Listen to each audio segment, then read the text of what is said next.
Welcome. Let's take a trip back through time. Destination, Japan. Year, 1603. Sit back, relax, and enjoy the ride.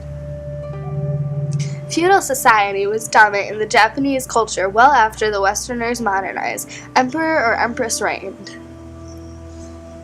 Directly under the emperor, the shogun falls at the top of the warrior class.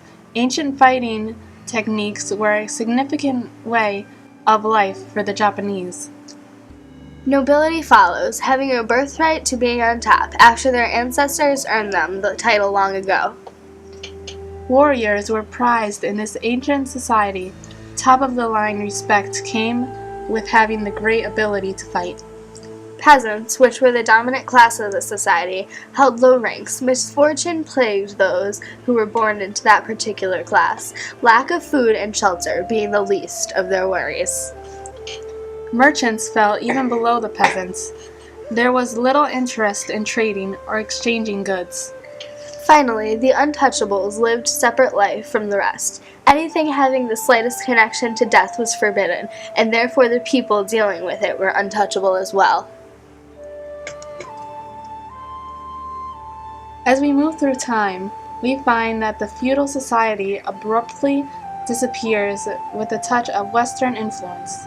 Matthew Perry, on a mission to initiate trade with the USA, went bearing gifts with the Japanese, took upon themselves to quickly observe, modify, and create, pushing them into an industrial.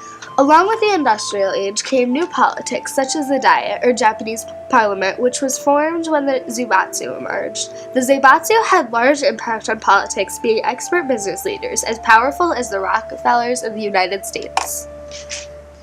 Meiji leaders, the time period leaders of imperialism, created a constitution that reformed schools and government, being a homogeneous society with one culture, and that was greatly adopted from the West. As Japan progresses, they become an imperialistic force, determined to seize the weak parts and ports in China and other small territories.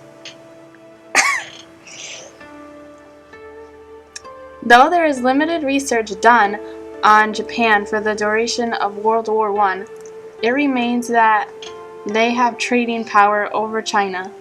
Following the Great War, Jiang Jieshi had great military powers, resulting in the so-called Rape of Nanjing.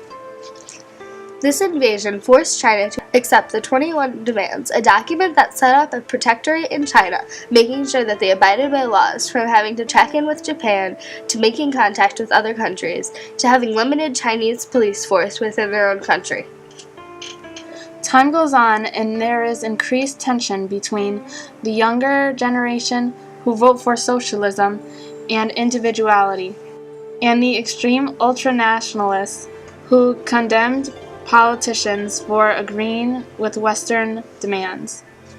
Japanese officers that wanted expansion caused the Manchurian incident, in which a Chinese railroad track that was property of the Japanese was blown up. The public took the militarist side.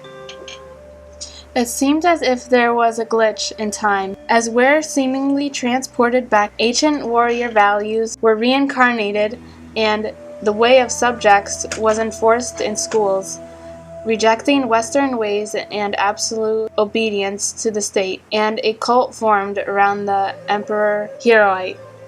Comes World War II. Renewed expansion takes place because of the militarists. They take advantage of China while they're vulnerable and in a civil war, and join the Axis powers of Germany and Italy. Welcome back. Destination, America. Year, 2009. We hope you enjoyed the ride.